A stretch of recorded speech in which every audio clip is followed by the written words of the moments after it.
दोस्तों ये है टीवीएस जुपिटर 125 125 सीसी वाली जुपिटर और ये 2025 मॉडल है जिसमें कंपनी ने कीमत को लेकर कुछ बदलाव किए हैं। और साथ ही साथ आपके मन में अगर ये सवाल है कि क्या जुपिटर 125 लेनी चाहिए क्योंकि एक्टिवा में भी नए अपडेट आ चुके हैं, चलिए आज की इस वीडियो में जान लेते हैं कि आखिर जुपिटर 125 खास क्यों है और उसमें क्या क्या खासियत है। आपसे बस एक गुजारिश करूंगा कि इस वीडियो को लाइक और चैनल को सब्सक्राइब आप जरूर कीजिएगा। एक एक करके मैं चीज़ें आपको बताऊंगा। सबसे पहले ये समझिए कि जुपिटर 125 में 3 वेरिएंट आपको मिलेंगे। एक है इसका बेस मॉडल जिसका नाम है ड्रम एलॉय, और दूसरा है डिस्क वेरिएंट, और तीसरा सबसे टॉप मॉडल है जिसका नाम है स्मार्ट एक्स कनेक्ट, यानी कि इसमें आपको स्मार्टफोन कनेक्टिविटी मिलेगी। तो अभी जो स्क्रीन पे आप देख रहे हैं ना, ये सबसे टॉप मॉडल है, इसमें आपको स्मार्टफोन कनेक्टिविटी मिलेगी। अब उसके अलावा क्या क्या चीज़ें मिलेंगी वो सब कुछ जान लेंगे। कीमत मैं बता दूँ आपको 90,480 रुपये, 90,480 रुपीज़ इसकी नई एक्स शोरूम प्राइस है 2025 में। और ऑन रोड प्राइस के लिए थोड़ा सा वेट करिए, वीडियो के लास्ट में मैं आपको ऑन रोड प्राइस भी बता दूंगा। अब शुरुआत करते हैं यहाँ पे मेन हेडलाइट से। देखिए यहाँ पे फुली एलईडी हेडलाइट मिलती है। इसके थ्रो को लेकर मैं कोई शिकायत नहीं करूँगा क्योंकि थ्रो काफ़ी अच्छा है। आपको अगर आप हाईवे पे चलाते हैं या फिर आप ग्रामीण क्षेत्रों में चलाते हैं, सिटी में चलाते हैं, तो इसका जो थ्रो है लाइट का वो बहुत अच्छा है, उसको लेकर कोई शिकायत नहीं होगी। यहाँ पर टीवीएस का 3D एमर्ल्ड लोगो आपको मिलता है, टीवीएस लिखा हुआ, काफ़ी खूबसूरत लगता है। यहाँ पर आप देखेंगे तो आगे की तरफ ही आपको दो DRLs मिल जाते हैं। जितने भी साइड इंडिकेटर लगे हैं आगे की तरफ लेफ्ट राइट, तो आपको दो DRL भी मिलते हैं, एक लेफ्ट साइड और एक राइट साइड। और सही बताऊँ तो ये बड़े खूबसूरत लगते हैं क्योंकि जब ये रात में जलते हैं तो फिर नो डाउट के अच्छे तो लगते हैं। और इनके जस्ट पीछे साइड इंडिकेटर आपको इनबिल्ट देखने को मिलता है। ये जो कलर आप देख रहे हैं ना, इसका नाम है मैट कॉपर ब्रॉन्ज कलर। इसके अलावा सिर्फ एक कलर और मिलता है टॉप मॉडल में, जो कि दूसरा कलर है, उसका भी रिव्यू मैंने किया है इस चैनल पे, आप प्लेलिस्ट खोल के देख लीजिएगा। और अगर आप और भी कलर में जाना चाहते हैं तो फिर आपको डिस्क वाले में जाना पड़ेगा या फिर ड्रम एलॉय वाले में जाना पड़ेगा। लेकिन टॉप मॉडल में 2 ही कलर अभी 2025 में मिल रहे हैं। हो सकता है आगे कंपनी नया कलर लॉन्च करे। अभी इसका मीटर कंसोल देखिए, देख के आप इंप्रेस हो जाएंगे। मतलब डुअल डिस्प्ले आपको मिलता है और फुली डिजिटल कंसोल। भाई साहब मज़ा आ जाता है देख के। इसका डिस्प्ले देख के तो मैं भी 2 मिनट के लिए सोचा कि यार पूरा फ़ोन का डिस्प्ले लगा दिया, इतना बड़ा डिस्प्ले, हम क्या क्या चीज़ें देखेंगे। मैं आपको बता दे रहा हूँ, odometer, trip meter, time, fuel indicator, engine mall function light, ये सारी इन्फॉर्मेशन आपको मिलती है। साथ ही साथ इसमें आपको नेविगेशन मिलता है क्योंकि आपको स्मार्टफोन कनेक्टिविटी मिलती है। अपने फ़ोन को ब्लूटूथ के माध्यम से आप कनेक्ट कर देंगे, फिर आपके फ़ोन पे जो भी नोटिफिकेशन वगैरह आएंगे, मैसेज वगैरह आएंगे, वो सब आप स्क्रीन पे देख पाएंगे।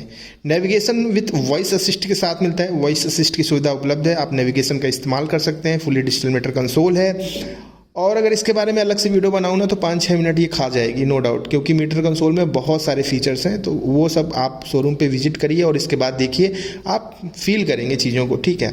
यहाँ पर देखिए आपको सारे स्विचेस वही पुराने मिलते हैं, यहाँ पर कोई तब्दीली कंपनी ने नहीं किया है। जैसे कि आपको side indicator switch, horn, high beam, low beam, ये सारे स्विच आपको मिल जाते हैं। राइट हैंड साइड पे देखिए आपको एक 3 स्विच यहाँ पे आपको प्रोवाइड करते हैं। एक लाइट से रिलेटेड है और एक सेल्फ से रिलेटेड है। तो स्विचेस को लेकर कोई चेंज नहीं हुआ है। एक्चुअली 2024 के लास्ट वाले वेरिएंट में जितने स्विचेस आते थे वही सारे यहाँ पे कंपनी लगा कर देती है, ठीक है। ये कलर की अगर मैं बात करूँ ना तो मुझे पर्सनली ये कलर काफ़ी अच्छा लग रहा है क्योंकि ये जो मैट कॉपर ब्रॉन्ज, मतलब अच्छा फील आ रहा है इसमें। मैट फिनिश के साथ अगर ये ग्लॉसी होता ना तो उतना मज़ा नहीं आता, लेकिन मैट के साथ थोड़ा मज़ा आ रहा है। पीछे की तरफ आपको ये रियर में रेस्ट मिल जाता है जिसे बैक रेस्ट कहते हैं। अगर पीछे कोई बैठता है तो बैक रेस्ट का इस्तेमाल भी वो कर सकते हैं, यानी लंबी दूरी में ये काफ़ी यूज़फुल होता है। और लंबी दूरी से मैं आपको एक चीज़ क्लियर कर दूं कि अगर आप हाईवे पे इस स्कूटर को लेकर जाना चाहते हैं, 200-300 किलोमीटर आपकी राइड है, तो आपको बेफिक्र होकर जाना है, कोई दिक्कत की बात नहीं है। सिंगल राइड करें या डुअल राइड करें, आपको दिक्कत परेशानी नहीं होगी।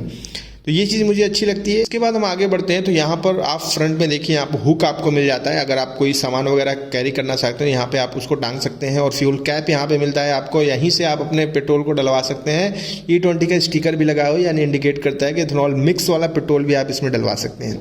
कन्वीनियंस के हिसाब से जो आगे पेट्रोल भरवाने का ये जो सिस्टम दे रखा है ना, ये मुझे सही लगता है। कई लोगों ने इसको लेकर आपत्ति भी जताई कि यार आगे की तरफ है, बहुत सारी दिक्कतें हो जाएंगी, गाड़ी लड़ेगी तो दिक्कत हो जाएगा वगैरह वगैरह। देखिए गाड़ी लड़ने की बात बाद में करेंगे क्योंकि गाड़ी अगर भिड़ती है तो फिर उस समय सबसे पहले अपना ख्याल रखना ज़रूरी है। गाड़ी में क्या होगा कैसे होगा वो बात की बात नहीं है, ठीक है। यहाँ पर देखिए जो आगे डिस्क आपको मिल रहा है, इसकी साइज़ खैर साइज़ इनकी बहुत बड़ी नहीं होती है, साइज़ से हमको मतलब भी नहीं है। बस इतना है कि इसमें आपको आगे आपको डिस्क मिल जाता है। आगे जो टायर मिल रहा है ये आपको 90/90 यानी कि 90/90 का 12 इंच का ट्यूबलेस टायर है। और डिस्क चलिए मैं बता ही दे रहा हूँ, 220 mm का इसमें डिस्क आपको कंपनी लगा कर देती है। आजकल आपने देखा होगा कि बाइकों में जो 160 सीसी की बाइकें आती हैं उनमें पीछे जो डिस्क लग के आता है वो 220 mm का होता है।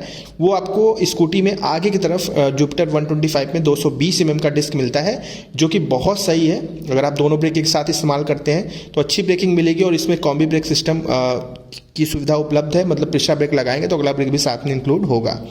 और ये है पीछे वाली प्रोफाइल। इंजन की अगर मैं बात करूँ तो देखिए single cylinder 4 stroke air cooled engine मिलता है और 6.0 किलोवाट की 6.0 किलोवाट की पावर मिलती है। पीएस में जब आप इसे कन्वर्ट करेंगे तो 8 या 9 पीएस की पावर आ जाएगी, ठीक है। और 10.5 10.5 न्यूटन मीटर का टॉर्क मिलता है।